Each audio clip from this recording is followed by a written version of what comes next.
Hello, everyone, and welcome to the Paradigm Shift. Today we have with us Dr. Lenin Raghuvanshi. ये एक दलित rights activist है who has been actively working for almost past 3 decades, and he is also one of the founding members for People's Vigilance Committee on Human Rights. उन्होंने समाज के कई marginalized sections को uplift करने में काम किया है. Thank you so much sir आज हमारे साथ द पैराडाइम शिफ्ट में जुड़ने के लिए. द पैराडाइम शिफ्ट के बारे में आपको बता देता हूँ.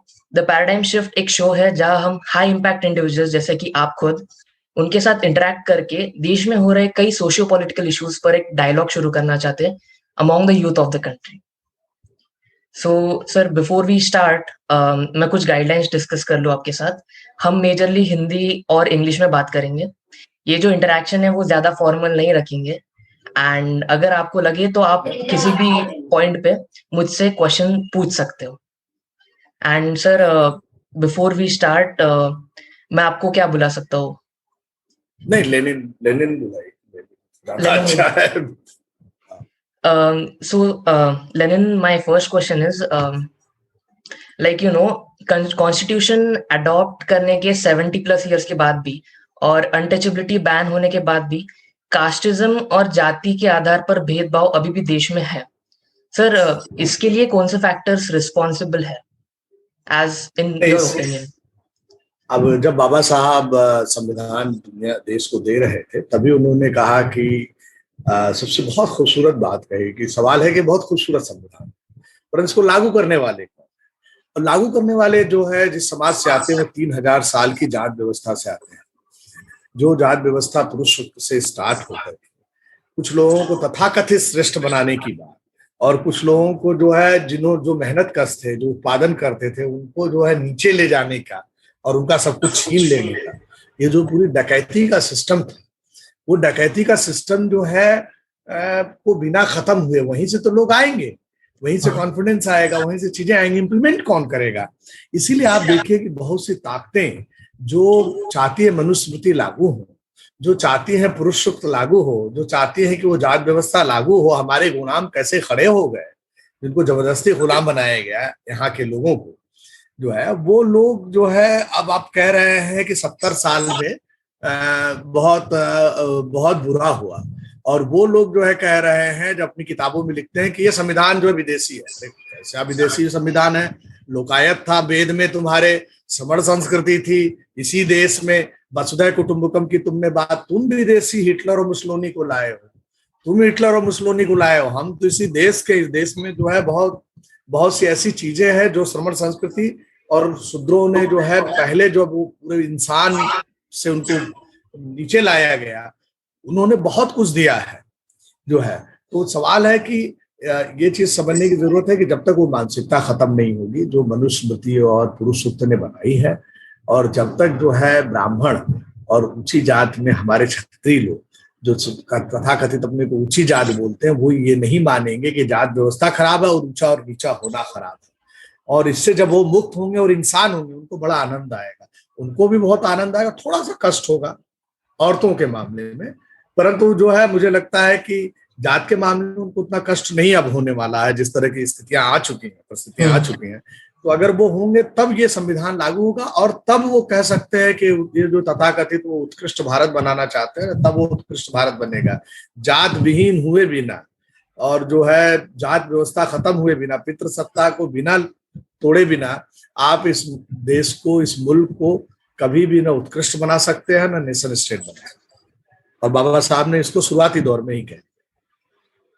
ऑल्सो सर मैं पढ़ रहा था कॉन्स्टिट्यूशन के बारे में and the acts that British government had brought for electorates. Sir तो किसी भी डेमोक्रेसी में रिप्रेजेंटेशन ऑफ ऑल कम्युनिटीज बहुत इंपॉर्टेंट है, specially in a country like India जहाँ पे डाइवर्सिटी इतनी ज्यादा है. सर तो बहुत लोग ये आर्ग्यू करते हैं कि सेपरेट कम्युनल इलेक्टोरेट्स जो है वो हेल्प करते हैं एक रिप्रेजेंटेटिव इलेक्ट करने में मोर फेयरली, पर जबकि कुछ लोग कहते हैं कि जनरल इलेक्टोरेट्स होनी चाहिए विद रिजर्व्ड सीट्स क्योंकि वो एक बेटर ऑप्शन है. Even doctor Ambedkar had said the same thing. Sir तो आपका क्या ओपिनियन है सेपरेट कम्युनल इलेक्टोरेट्स पे? देखिए, हमारा ओपिनियन बाबा साहब के साथ इसलिए है क्योंकि बाबा साहब एक ऐसे आदमी थे जो ये नहीं कहते थे कि हम बड़े परम विद्वान हैं। परम विद्वान, उन्होंने सीखा, एक एक चीज विरोध की, एक एक चीज को पढ़ा, एक एक चीज को एनालिसिस की। और आप समझने की कोशिश कीजिएगा कि पूना पैक्ट का असर क्या हुआ। पूना पैक्ट, क्योंकि जब हम विरोध करते हैं तो आप हमको भी देखेंगे, आज से 20 साल पहले तो मैंने बहुत बुरी तरह से जो है जात व्यवस्था को विरोध किया, प्रकाश का हालत खराब कर दिया, हंगर स्ट्राइक कर करके, विरोध कर करके, मनुस्मृति जला जला के उनको जो है। परंतु अभी क्या है कि हम रिकॉन्सिलेशन क्यों करना चाहते हैं? क्योंकि ये ताकत है दलित के अंदर, ये शूद्र के अंदर ताकत है, ये कि वो कभी घृणा नहीं करता। वो बुद्ध को इसलिए मानता है कि घृणा घृणा से नहीं खत्म होती, घृणा प्यार से खत्म होता है। बाबा साहब ने ये देखे गए। तो जो है, अब सबसे इंपॉर्टेंट चीज है कि पूना पैक्ट में जो हुआ वो तो हुआ, लेकिन सबसे इंपॉर्टेंट चीज है कि हमको रिप्रेजेंटेशन सबका चाहिए। हमको रिप्रेजेंटेशन जो, और वो कम्युनल तरीके से नहीं हो सकता, नहीं तो पाकिस्तान बनेगा, बांग्लादेश बनेगा। और ये जो रिलीजियस लोग हैं, आपको बता दें 1936 में जब इलेक्शन हुआ और बाबा साहब जो है गांधी जी की प्रेशर से पीछे हट गए पूना पैक्ट में, है, क्योंकि बिना डी नागराज ने एक बड़ी अच्छी बात कही है, वो बड़े बड़े दलित थिंकर थे, पढ़ना चाहिए दलित लोगों को और खासकर हर प्रगतिशील लोगों को कर्नाटका से। तो डी नागराज जी जो बोलते हैं कि बाबा साहब और गांधी जी के डिस्कोर्स को समझना चाहिए। दोनों में फ्रेंडली कॉन्ट्राडिक्शंस था, क्योंकि कुछ भी था, ओबीसी आदमी था भाई, शूद्र था।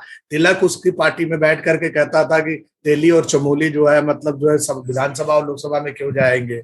ऐसा खतरनाक लोग कांग्रेस में थे। जो गांधी उसको लीड कर रहा था, वो कैसे गांधी को रिकॉग्नाइज कर रहे थे गांधी, क्योंकि ये शूद्र की ताकत है जो है, ये हमेशा समझना चाहिए। वो उसने किसी को भूखा नहीं रहने दिया। तो आप ये समझिए कि ये नहीं होना चाहिए, सबका रिप्रेजेंटेशन होना चाहिए। बिना डायवर्सिटी के दुनिया में आप इनोवेटिव काम नहीं कर सकते। आपको पता है फ्रांस की टीम क्यों जीतती है? क्योंकि फ्रांस की टीम में डायवर्सिटी है। और पीवीसीएचआर आज क्यों सक्सेसफुल ऑर्गेनाइजेशन है पता है आपको? कि 5 अपर कास्ट लोगों ने और 4 अपर कास्ट ने और 1 इंडिजिनस, हमारी लाइफ पार्टनर श्रुति जी ने इस संस्था को बनाया। परंतु आज का डेट में जो है 2/3 डिसीजन मेकिंग में और 98% स्टाफ में जो है नॉन अपर कास्ट लोग, तो सब तरह का लोग। तो सब तरह का जब लोग होते हैं, औरत और आदमी, सब तरह के लोग, तो वहां पे प्रोडक्शन और इनोवेशन बहुत स्ट्रांग होता है। तो इसलिए ये साइंटिफिक प्रिंसिपल है, डाइवर्सिटी इज वेरी इंपॉर्टेंट जो है। तो डाइवर्सिटी के लिए मैं मानता हूं कि जो नॉन कम्युनल जनरल रिप्रेजेंटेशन है सबको मिलना चाहिए और सबको अपॉर्चुनिटी मिलना चाहिए, क्योंकि बिना अपॉर्चुनिटी और डिग्निटी के आप ना नेशन स्टेट बना सकते हैं, ना सोसाइटी बना सकते हैं, अपना परिवार बना सकते हैं, ना समाज बना सकते हैं। तो इसलिए जो है, अगर खूबसूरत समाज बनाना है, खूबसूरत चीजें बनानी है, तो सबको रिप्रेजेंटेशन देना होगा। और उसमें क्या होता है कि कलेक्टिव डिसीजन ले और उनको इंडिविजुअल अकाउंटेबिलिटी दें जो है, तो चीजें जो है ज्यादा खूबसूरती तरीके से होगी। तो इसलिए हमेशा मैं बाबा साहब की ही बात को समर्थन करता हूँ। और बाबा साहब को आखिरी में ये भी मैं बताना चाहता हूँ कि जब गांधी की हत्या हुई तो सबसे पहले बाबा साहब थे जो गांधी के शरीर के पास पहुंचे और पहली जब शादी आखिरी कर रहे थे, क्योंकि गांधी किसी शादी में नहीं जाते थे क्योंकि दहेज के खिलाफ थे और इंटरकास्ट मैरिज चाहते थे। तो गांधी था सनातनी आदमी, वर्ण व्यवस्था मानता था। मैं इसलिए गांधी के पक्ष में वहां नहीं है। तो इसलिए मैं चाहता हूं कि बाबा साहब जब गांधी के साथ मिलते हैं तो दोनों सप्लीमेंट करते हैं। बाबा साहब जो है मॉडर्न इंडिया के पिता है और जो है आजाद कराने के पिता जो है गांधी। ये दोनों पिताओं को बिना लिए तो मुल्क बन ही नहीं सकता। Very very insightful sir. और लेनिन, आप बहुत सारे गांवों में जाते हैं, वहाँ आपका बहुत सारे लोगों से इंटरेक्शन होता है, उनसे प्रॉब्लम्स पूछना, कई बार जो लीगल काम है वो देखना। तो लाइक जनरली लोग इंटिमिडेट हो जाते हैं उनके पॉलिटिकल रिप्रेजेंटेटिव से बात करने के लिए, या फिर कई बार उनको चांस नहीं मिलता है। पर जब आपके जैसे एक्टिविस्ट वहां पे जाते हैं तो आप सबकी प्रॉब्लम सुनते हैं। सर, तो किस टाइप की प्रॉब्लम्स के साथ लोग आपके पास आते हैं, आपको अप्रोच करते हैं? What kind of most common problems that you see among people? मैं अभी भी जो देख रहा हूँ, 2 सबसे महत्वपूर्ण समस्याएं, तो जाति व्यवस्था से उत्पन्न जो समस्याएं हैं वो सबसे महत्वपूर्ण है कि उनका पुलिस टॉर्चर हो रहा है। एक ही जात का, किसी को नहीं हुआ तो मुसहर को उठा लिया, क्योंकि हमारी जो दूसरी चमार और जाटो कम्युनिटी है वो बहुत पावरफुल हो गई है, क्योंकि उसने बाबा साहब को अडॉप्ट कर लिया और फाइट किया। तो जब हम PVC-4 बनाने से पहले कांसीराम जी के साथ जब लड़ रहे थे, तो वो कम्युनिटी तो खड़ा हो गई, पॉलिटिकली भी खड़ी हो गई, लेकिन जैसे मुसहर कम्युनिटी नहीं खड़ी हो पाई है। जो है मुसहर जो है सबसे डिप्राइव्ड कम्युनिटी है। और इसके बाद क्या होगा, जात व्यवस्था के अलावा पितृसत्ता की जो समस्याएं हैं कि डोमेस्टिक वायलेंस हो रहा है, महिलाओं के साथ हो रहा है, रेप हो रहा है, उनको मजदूरी नहीं मिल रही है, उनके साथ अत्याचार किए जा रहे हैं। और इसके बाद जो बाबा साहब कहते थे कि ये दोनों व्यवस्थाओं को पालने वाले लोग बहुत सांप्रदायिक हैं, तो वो चाहे हिंदू हो या मुस्लिम्स हो, और क्योंकि बहुतायत की सांप्रदायिकता बहुत खतरनाक होती है, तो यहाँ पे जो हिंदू धर्म के लोग हैं उनकी जो सांप्रदायिकता है वो दलित मुसलमानों के साथ अत्याचार कर रहा है। और वो क्यों कर रहे हैं मैं आपको बताऊं, आश्चर्य होगा, क्योंकि वो उनसे जब बातचीत होती है तो उनको लगता है कि हमारे लोग, क्योंकि उनको मंदिरों में घुसने नहीं दिया, चीजें नहीं हुआ, मस्जिदों में गए, वो कन्वर्ट हो रहे हैं क्रिश्चियंस के रूप में, बुद्धिस्ट के रूप में अब कन्वर्ट हो रहे हैं बहुत ज्यादा। तो अब वो उनको लगता है कि ये हमारे गुलामों को ये लोग स्पेस कैसे दे दिए जो है। तो अभी भी वो मानसिकता से नहीं निकले हैं लोग, और उसमें क्या भुखमरी का सवाल है, कुपोषण का सवाल है, और आपके जो है बंधुआ मजदूरी का सवाल है, कस्टोडियल डेथ, कस्टोडियल वायलेंस का सवाल है। ये बहुत कॉमन है। मैं आपको एक बात बताऊं कि मैं लड़ रहा था तो ANM लोग आ रही थे, तो वो लोग हमको पहचानते नहीं थे कि मैं लेनिन हूँ। तो उसने कहा ये लेनिन जो है हम लोगों की ऊंची जात में पैदा हुआ। मैं ऊंची जात इसलिए बोल रहा हूँ कि वो बोल रहे थे, क्योंकि मैं तो ऊंची जात नहीं मानता, कोई जात ना ऊंची होती है ना नीची होती है। तो जो है कि उन्होंने कहा कि बंदा पैदा हुआ और ये बहुत ही दुष्ट आदमी है। अब बताइए, मुसहरों के यहाँ हमको जाना पड़ेगा, चमारों के टोले में जाना पड़ेगा जो है। तो ये मतलब नौकरी चाहिए, टैक्स का पैसा चाहिए, सब कुछ चाहिए, परंतु वो उनको चीजें नहीं करेंगे। दूसरा सबसे इंपॉर्टेंट है कि ये जो जाति व्यवस्था ने एक बड़ी जबरदस्त चीज बनाई है, कॉन्फिडेंस खत्म किया है, और वो कहा है कि चीजें बदलती नहीं है। आप देखो क्या कह रहे हैं कि बहन जी हम नव दलित आंदोलन क्यों ला रहे हैं, नॉन पॉलिटिकल, तो क्यों कह रहे हैं कि देखो बहन जी है और दलित एक्टिविस्ट है या पॉलिटिकल एक्टिविस्ट है, बिना जो है मनुस्मृति के स्थान नहीं चल सकते, मनुस्मृति वाले इनको बढ़ा रहे हैं। ये बाबा साहब कभी नहीं हुए, तो बाबा साहब को बहुत ध्यान से पढ़ते हैं, तो उसमें आप समझने की कोशिश कीजिएगा कि ये कल्चर ऑफ साइलेंस बहुत जबरदस्त है। कल्चर ऑफ साइलेंस जब आप तोड़ते हैं ना बॉस, मैं पहला आखिरी बात करके कहूंगा कि 2005 में मैंने एक फोक स्कूल किया, मुसहर लोग 3 घंटे तक नहीं बोले। तो मैंने बताया कि मैं जब छोटा था तो मैं कैसे दलितों को मारता था, तब तक एक मुसहर खड़ा हुआ, कहा हाँ हाँ तुम लोगों ने हमारे साथ बहुत अच्छा तैयार किया है। और वहां से बातचीत टूटना शुरू हुई। फिर हम लोगों का खूब जबरदस्त बातचीत हुआ, हमने क्षमा याचना मांगी, हमने उनसे जो है क्षमा जब मांगी, तो उसके बाद जो है शाम को फिर हम लोग जो है खूब एक तारा बजा बजा के हम लोग नाचे। तो ये जो सबसे इम्पोर्टेंट है कि जो लोग जो है सिंपैथी दिखा रहे हैं, एक तो एपैथी दिखा रहा है कास्ट से, दूसरा आ रहा है दलित है, सिंपैथी की जरूरत नहीं है, मेहनत कश लोग हैं। ब्राह्मणों ने इस देश में सबसे का कोई काम नहीं किया, इस देश में सबसे ज्यादा जो है मतलब इलिटरेट लोग हैं। क्षत्रियों ने नहीं किया, 1600 साल तक गुलाम रहे हम हैं। और जो है इसके बाद जो है शूद्रों ने बहुत जबरदस्त काम किया है, खाद्य संप्रभुता बनी रही है, मेहनत, हमको बाहर से अनाज नहीं मंगाना पड़ा है, तो इसलिए जो है उनका काम सबसे बेस्ट है। इसलिए आप उनको जो है जब तक अधिकार नहीं दोगे और उनको रिप्रेजेंटेशन नहीं देना चाहते, अगर वो रिजर्वेशन भी हो गया है तो औरत को जो है प्रधानपति हो गए, ज्यादा तो नहीं कि 2% 3% अभी भी दिखाई देता है कि अपने बनिहार को, अपने जो हल चलाने वाले जो है दलित को खड़ा कर दिया और सब अपने पास रख लिया। ऐसे भी केसेस आए हैं मेरे पास, पहले बहुत ज्यादा थे, अभी कम हुए हैं। उनको लगता है कि अरे हमारा गुलाम बोल कैसे रहा है, बड़े खुंदक में है, परंतु अब वो इलेक्शन लड़ना चाहते हैं, वो इलेक्शन लड़ रहे हैं, तो अब वो खुंदक खा रहे हैं, अरे इलेक्शन लड़ रहे हैं, इनके बच्चे स्कूल में आ रहे हैं, स्कूल में आना शुरू किए तो अप्रकाश बच्चों ने उनको ऊपर पेशाब कर दिया, उनको जलील करने की कोशिश की, मास्टरों ने मारा। अब उससे क्या हुआ कि एक जगह पता चला कि अप्रकाश ने बताया कि एक प्रिंसिपल साहब है, SC है, वो 2 अप्रकाश बच्चों को पीटते थे, तो उनसे हमने बातचीत किया तो उन्होंने कहा इन्होंने हमें हमेशा पीटा है। हमने कहा ये हमारा तरीका नहीं है, बाबा साहब ने उल्टा बात बताया था, संविधान दिया था। फिर वो इतने मतलब फेमस मास्टर हो गए कि अप्रकाश लोग कहते हैं कि सबसे बेस्ट टीचर वही था जो है, मतलब जो है, तो ये 10 साल पहले की बात है। तो हम ये वो हर तरह से उसको रोकने की कोशिश करना, दलितों को जो है और जो शुद्र है, अति शुद्र है, उसको जो रोकने की कोशिश करना जो इनकी मानसिकता में वो है। इसलिए इंच बाय इंच लड़ाई है। तो ये प्रॉब्लम्स हमेशा आती है और उस प्रॉब्लम्स में वो लोग जबरदस्त आदमी है। उनको अगर एक बार कल्चर ऑफ साइलेंस टूट गया ना बॉस, एक बार चुप्पी उनकी टूट गई, स्पीक आउट कर गए, तो मैं आपको बता रहा हूँ फिर उनको रोक नहीं सकते वो। और दलित जो है मतलब एक बार गुस्सा में बोल सकता है, परंतु जो है मतलब क्योंकि उसके साथ 3000 साल से हुआ है, अपने दादा दादी को देख रहा है, अपने पिता को देख रहा है, परंतु वो हम जो द्विज है ना, क्षत्रिय और ब्राह्मण है, जो हमारा जो ब्राह्मणवाद है दिमाग में, वो उनकी तरह हमारी तरह बदतमीज नहीं।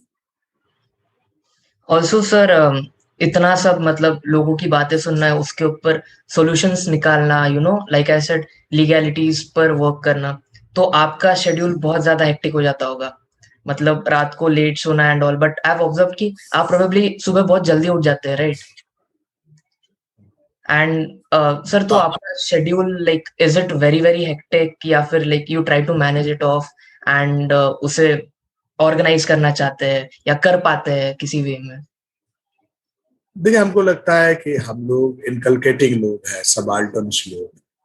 हमारी जिंदगी बड़ी इंडिजीनियस है, हमारा इंडिजीनियस विजडम है। हम साइंटिफिक टेम्पर के साथ जरूर काम करते हैं। तो मैं कभी कभी 4 घंटे 5 घंटे या 6 घंटे सो लूं, तो जब कभी खाली हो जाता हूँ तो दो एक एक दिन तक सोता रहा, महीने में 1-2 बार ऐसे सोता हूँ। तो अब जैसे मैं कोविड में था, 12 दिन सोया खूब, तो मैं लौट के आया तो बहुत काम था। लोगों ने कहा नहीं काम नहीं करना है। 3 दिन तक मुझे बहुत दिक्कत हुई, परंतु मैं ज्यादा स्पिरिचुअल लाइफ 3 दिन तक किया, खाना पीना खाया, कि चौथे दिन से मैंने काम शुरू कर दिया, क्योंकि मुझे लगा कि नहीं, जो है जिंदगी में एक एक मिनट बहुत इंपॉर्टेंट है। तो परंतु हो जाता है, लोग सोचते हैं। मैं आपको आश्चर्य की बात बताऊं कि लोगों का जो विष है, जब मैं कोविड में था तो एक महिला जो धरकार है, शेड्यूल कास्ट थी, वो हमारे एक कार्यकर्ता फरहद से ने कहा कि डॉक्टर साहब तो कोविड हो गया, लग रहा है चले जाएंगे। कहा नहीं, वो कभी नहीं जाएंगे, लोगों की दुआएं हैं। तो जो ये एनर्जी है, ऊर्जा है, वो जो है बहुत जबरदस्त काम करती है। लोगों की दुआएं हैं, चीजें हैं, लोगों की विशेष है। और हमारी संख्या तो मेरे पास ज्यादा है आज के डेट में गाली देने वालों से। तो मेरा जीवन क्या है, मैं अपने बेटे कबीर से भी मिल लेता हूँ, अपने पिता से भी मिल लेता हूँ, माता से भी मिल लेता हूँ। मैंने ऑफिस एक अलग बनाया है बहुत बड़ा, पर मैं अभी भी अपने घर के ऑफिस से काम करता हूँ, क्योंकि मेरा बहुत बड़ा माँ का घर है और उसका एक हिस्सा मैंने दलित संगठन अपने पीवीसी 4 को काम करने के लिए दे दिया है। तो मैं वहीं रहता हूँ। तो मेरा हुआ है कि मैं काम करते हुए वो सबसे मिलता भी रहता हूँ, चीजें भी करता हूँ। तो हमें नहीं लगता कि बहुत एक्टिव चीजें होती है। सवाल है कि जब कोई काम नहीं रहता तब बहुत दिक्कत होती है। हाँ, जैसे जो है तो आदत पड़ गई है, और आदत मेहनत कश मजदूर की आदत है कि सवाल है कि जो इज्जत मिली है ना, जो डिग्निटी मिली है और जो परिणाम आते हैं, फ्रस्ट्रेशन तब होता है जब परिणाम नहीं आते, खतरे होते हैं और लोग जो है बंधुआ मजदूरी से मुक्त नहीं हो रहे हैं। तो वो समय बड़ा कठिन होता है, वो समय बड़ा दिल को दुखाने वाला होता है। तो और सर, जिंदगी मस्त कट रही है। आप हेल्थ के लिए टाइम निकाल लेते, एक्सरसाइज या फिर नाश्ता आप कुछ? देखो, आप देखो, अभी आपके साथ मैं नाश्ता कर रहा था, समझ रहे? हाँ, तो मेरा एक तरीका मैं कर रहा हूँ, मैं पानी इधर लेके बैठा हुआ हूँ। हाँ, तो मुझे जब पीना है तो मतलब आप समझने की कोशिश कीजिए कि मैं काम करता रहता हूँ और खाने पीने का काम करता हूँ। इस मामले में मैं कहता हूँ कि अभी भी मैं 10% पैट्रियार्कल आदमी, क्योंकि एक जमाने में मैं नहीं था। मैं खाना पीना सब बनाता था, लेकिन मैं ज्यादा काम करता हूँ। तो एक दादी अम्मा है जो हमारे यहाँ आती है, क्योंकि मैं सबसे खाना नहीं खा सकता, क्योंकि अगर पता नहीं क्यों क्या खिला दे। कई बार हाँ, लोगों ने हाँ। मारने की कोशिश की है। तो अपने लोग ही, मतलब हमारे जो अपने लोग हैं वही लोग आते हैं। मतलब घर में और लोग, मतलब मेरे घर में जो है द्विजों को उतना ज्यादा प्रवेश नहीं है हर काम, क्योंकि जो है तो हम, मतलब मैं घिरा हुआ हूँ अपने लोगों से, तो वो लोग भी हमें बहुत मदद करते हैं। ऐसा नहीं है कि हम जो है वो मदद नहीं करते। और एनजीओ के अलावा हमारा एक बड़ा काम है, क्योंकि मेरा बड़ा बिजनेस है चाय का, और मैं चाय बेचता हूँ, नमक बेचता हूँ टाटा का, और काफी बड़ा इनकम टैक्स पे ही हूँ। तो हमारे लोगों के पास अपना पैसा भी है। तो जो लोग हमें मदद कर रहे हैं, तो जब आपके पास पैसा होता है तो आप बहुत कुछ कर सकते हैं। पर जिंदगी में ऐसे ही जीता हूँ, जैसे अभी आप देख रहे हैं ना, मैं बाहर सोता हूँ, मैं एयर कंडीशन में नहीं सोता। अमीर और इस लाइफ अलग है। और मैं सुबह उठ जाता हूँ, मैं माइंडफुल मेडिटेशन करता हूँ, प्रार्थना भी काफी करता हूँ, जो है, और मतलब स्पिरिचुअल आदमी हूँ। परंतु मेरे व्यक्तिगत जीवन में मैं किसी के ऊपर थोपता नहीं हूँ। और पूरा हेल्थ के लिए हर काम जो है, मतलब योग भी करता हूँ, चीजें भी करता हूँ, परंतु सूर्य नमस्कार नहीं करता, क्योंकि जो संस्कृताइज ब्राह्मणाइज कोई भी योग नहीं करता। और क्योंकि मैं मेहनत का आदमी हूँ, खेतों में भी काम करता हूँ, अपने गार्डन में भी काम करता हूँ, तो मेहनत का आदमी को ज्यादा जो है स्वास्थ्य के लिए ज्यादा चिंतित होने की जरूरत नहीं है। तो आप देखिए 23 तारीख को लौट के आया हूँ, मैं पूरा फिट हूँ, जबकि सर 10 गुना आपने, इन्फेक्शन था। हाँ हाँ हाँ, आपने बोला 12 दिन आप आईसीयू में थे। सर आपने अभी नाश्ते में क्या खाया? नाश्ते में आप देखेंगे कि ये जो पल्सेस हैं, हाँ। पल्सेस खाया मैंने, और खजूर मैंने खाया, और उसके बाद जो है एलमॉन्ड मैंने खाया, मतलब, और अखरोट खाया। तो इट्स वेरी न्यूट्रिशियस। या और यही मैं खिलाने की और 1 महीने से जो बच्चे खा रहे हैं, 950 जो मुसहर लोग, जो मैं खा रहा हूँ वही वो खा रहे हैं, जो है, क्योंकि मैं इस मामले में बहुत थोड़ा स्ट्रिक्ट हूँ। इसके लिए मुझे अपना पैसा लगाना पड़े, लूट ना दे, क्योंकि भाई 3000 साल की लूट का पैसा तो मेरे पास है, जो है। हाँ। तो जो है वो भी मैं उन्हीं को देता हूँ, जो है, और वो देखिए बहुत तेजी से विकास होता है। सर आप बहुत वोकल है नियो दलित मूवमेंट के बारे में।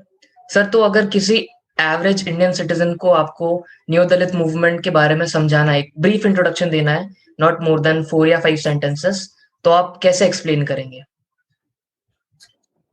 मैं ये कहूंगा कि जो दलित आंदोलन ने इस हिंदुस्तान में अहिंसात्मक तरीके से एक शोषणकारी व्यवस्था हटाई है, लोगों को गरीबी से मुक्त किया है। इसलिए बाबा साहब ने जो संविधान की प्रस्तावना दी थी, उसके आधार पर यह नव दलित आंदोलन एक ऐसी एकता का आंदोलन है। वो तोड़ना चाहते हैं, हम जोड़ना चाहते हैं, जिसमें दलित और जो है तथाकथित पिछड़ी जाति, मतलब शूद्र, अतिशूद्र, आदिवासी, महिलाएं और प्रगतिशील ऊंची जात के लोग क्षमा याचना मांगते हुए जुड़े, मुसलमानों के साथ, अल्पसंख्यकों के साथ, और गरीबी के खिलाफ, जात व्यवस्था के खिलाफ, और पितृसत्ता के खिलाफ, और सांप्रदायिक फांसीवाद के खिलाफ लड़ते हुए भारत के संविधान को जमीन तक। सर तो the new Dalit movement, would it bring equality of opportunity to everyone, irrespective of caste, or is it more about uplifting the marginalized sections of the society? देखिए बॉस, सबसे बड़ी बात है, मैं क्यों रिकॉन्सिलेशन की बात करूं? अगर कोई कन्फेशन आप नहीं करोगे, और पहले तो आप मानो ना, रिकॉन्सिलेशन करो ना दलित के साथ, औरतों के साथ तो रिकॉन्सिलेशन करना पड़ेगा, है, और इलीट महिलाओं को भी जो है दलित महिलाओं के साथ करना पड़ेगा। वो अपने डोमेस्टिक वर्कर के साथ जिस तरह से बिहेव दिल्ली में करती हैं, वो ठीक नहीं है। तो जो है सब फेमिनिज्म के बाद, तो वो जब अगर ये वाला काम हो जाएगा, और फिर हमारा जो है मुसलमानों के साथ, अल्पसंख्यकों के साथ चीजें बनेंगी, और हम नहीं कह रहे हैं कि आप अमीर ना हो, जैसे मैं भी अमीर हूँ, तो मैं अपना शेयर क्रिएट करता हूँ, फिर शेयर करता हूँ, लोगों की केयर करता हूँ, फिर अपना शेयर क्रिएट करता हूँ। अदानी और अंबानी नहीं होगा, जो है, मतलब कि सब लूट के रख लीजिए और कुछ भी किसी को शेयर मत कीजिए, मतलब।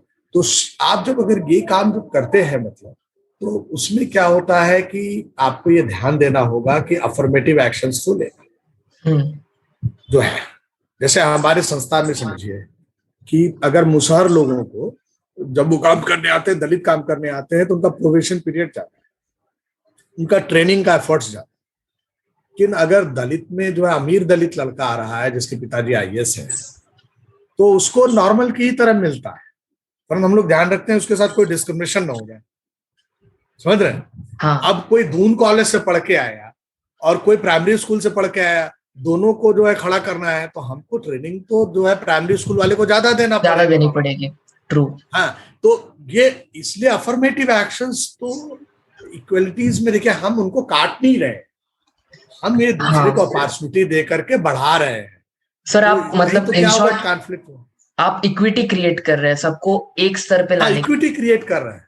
हाँ, क्योंकि equality, abstract equality is a fastest idea जो है। सवाल है एब्स्ट्रैक्ट इक्वलिटी है ही नहीं, हम इक्वल है ही नहीं जो है। तो उसको रिकॉग्नाइज करना, डायवर्सिटी को रिकॉग्नाइज करना और उसमें बहुत ही मेटिकुलसली मदद करना बहुत जरूरी है। सर ये बहुत, I mean, I found this last statement very very insightful, sir, about abstract of equality. And sir, you know, how can the youth of the country, with the help of the internet and social media, contribute towards the new Dalit movement? कि जो youth है फिलहाल आप देख रहे होंगे कि almost 70 से 90% जो youth है, even in the rural areas, they are on social media, internet पे है। After जो internet के prices है वो कम हो गए सर, तो बहुत सारे लोग इंटरनेट पे आ गए, स्पेशली यूथ। तो how could they contribute towards the new Dalit movement? मैं दो दलित लोगों की कहानी, दो दलित लोगों से जो सीखा हूँ, मेरा गुरु जो भोथू मुसहर थे, उनका कहना था कि अपर कास्ट के पास या वायलेंट लोगों के पास मसल्स पावर होती है, तो हम मसल्स पावर से नहीं लड़ सकते, पैसे की पावर से भी नहीं लड़ेंगे। बहन जी की हालत देख रहे हैं, हम लोग बहुत परेशान हैं।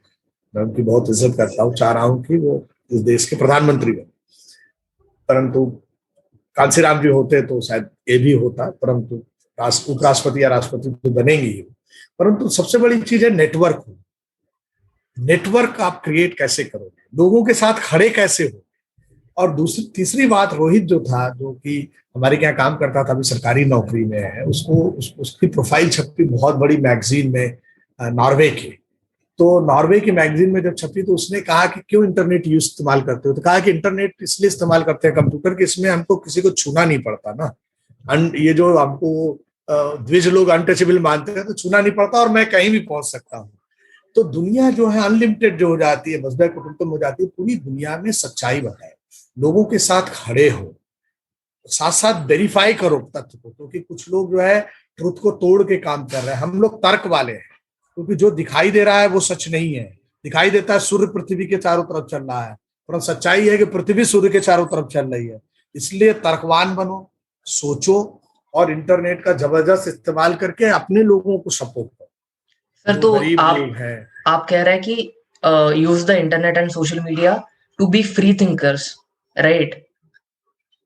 या हाँ, ये फ्री स्पेस के लिए लीजिए, फॉलो, किसी के फॉलोअर मत बनिए। मैं भी जो बात कहा हूँ, बुद्ध ने क्या कहा ना, बुद्ध ने कहा कि मैं भी जो बात कह रहा हूँ उसको मानने की जरूरत नहीं है। अब उसको, जो हो सकता है कि मेरी बोली हुई बात कल जो है अप्रासंगिक हो जाए, तो बुद्ध वचन नहीं है।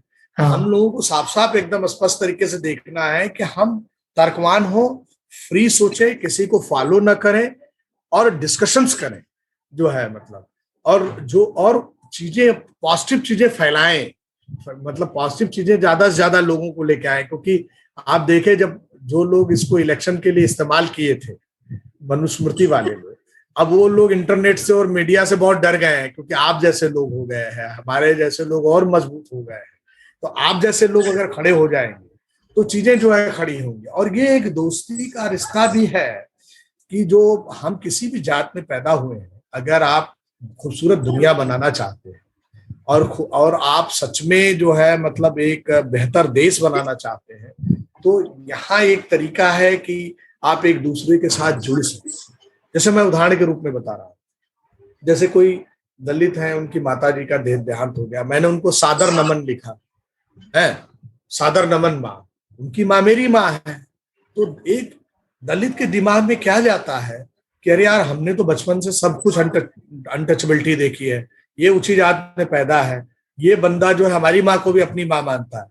तो ये इंटरनेट से आप बहुत कुछ खूबसूरत, बहुत ज्यादा कर सकते हैं। गूगल पे सब चीजें देख सकते हैं, लेकिन हर चीज जो देखी हुई को सच नहीं है, मतलब एक ही विचार में सच नहीं है। इसमें बहुत सी चीजें झूठ भी डाली गई हैं, क्योंकि यहाँ बहुत से लोग, ऐसे लोग भी हैं जो सत्ता कब्जा करना चाहते हैं। हम तो सत्ता कब्जा नहीं करना चाहते, हम तो सत्ता को जो है लोकतांत्रिक करना चाहते हैं।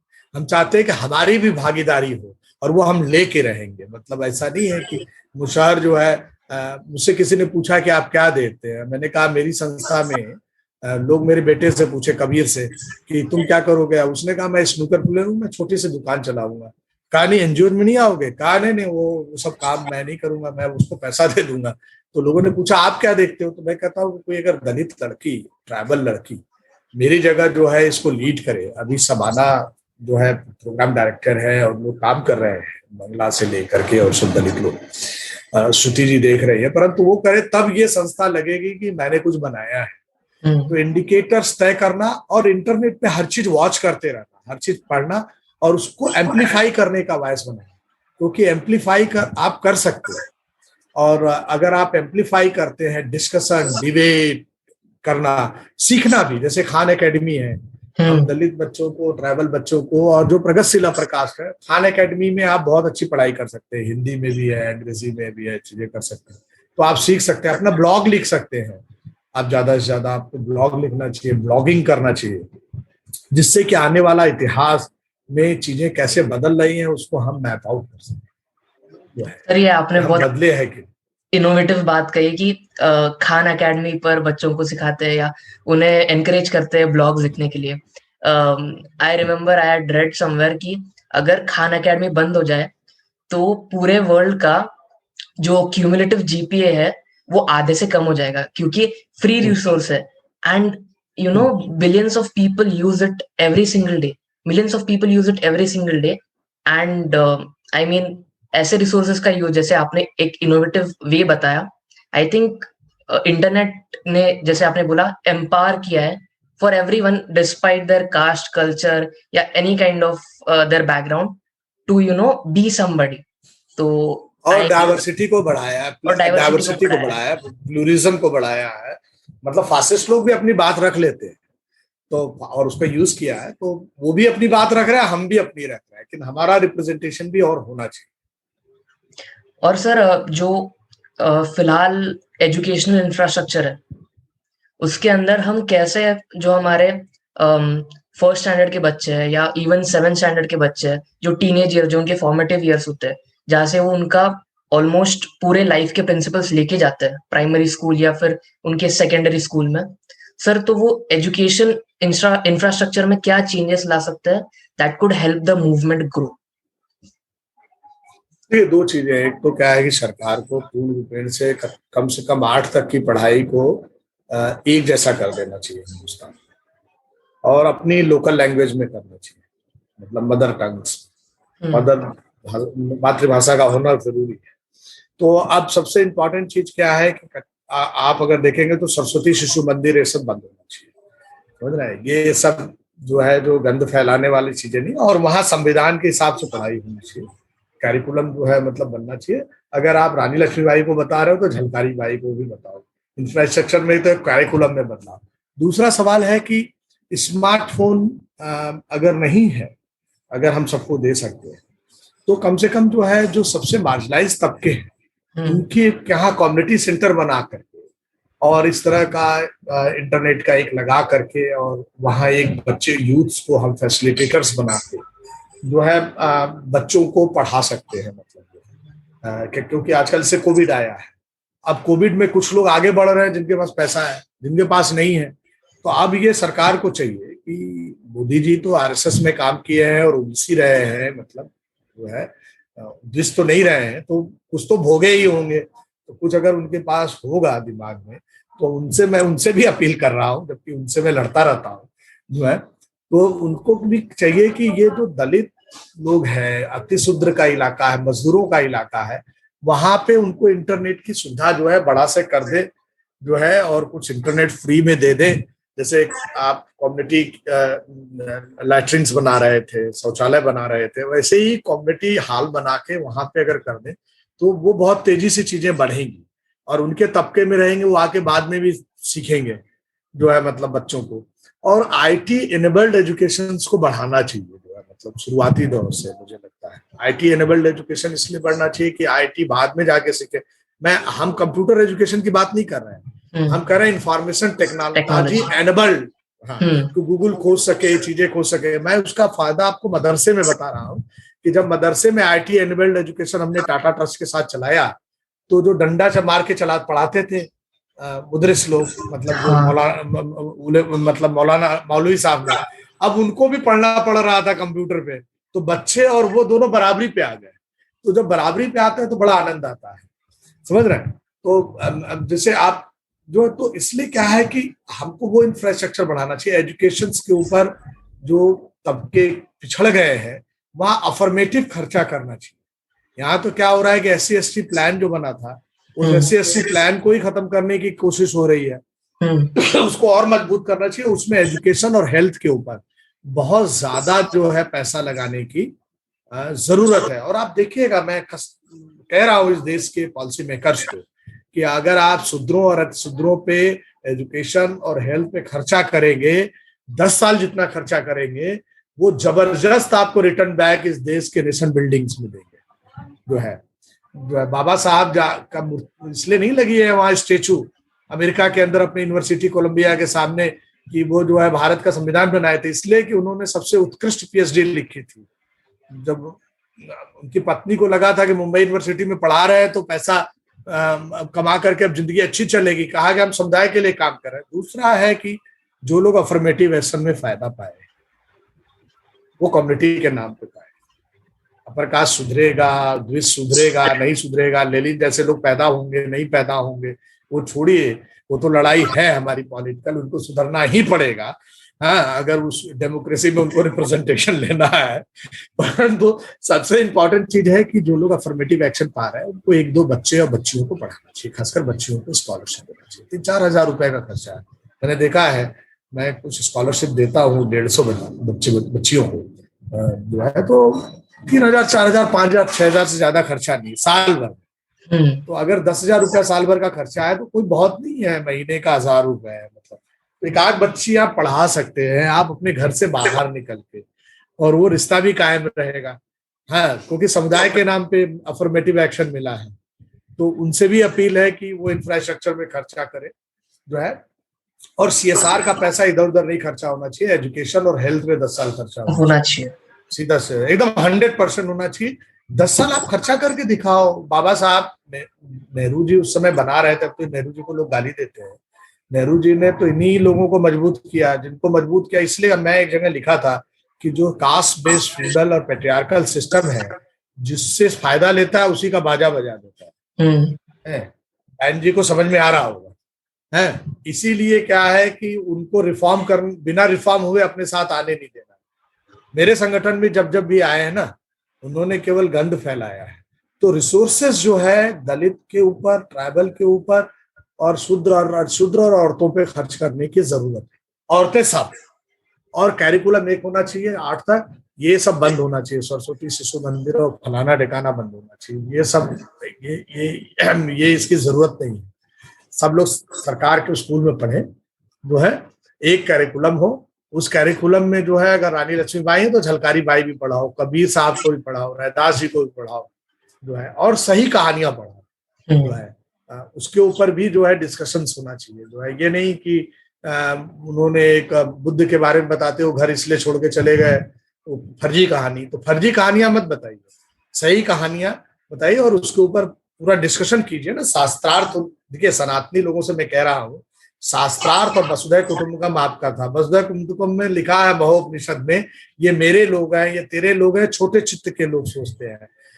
जो सनातनी है वो सोचता है कि पूरा दुनिया हमारा परिवार है। तो तुमने दुनिया को क्या परिवार, अपने बगल के पड़ोसी को परिवार नहीं बनाया, अपने गांव के दक्षिण टोले को परिवार नहीं बनाया, अपनी घर की औरत को दक्षिण करके बैठे हुए हो।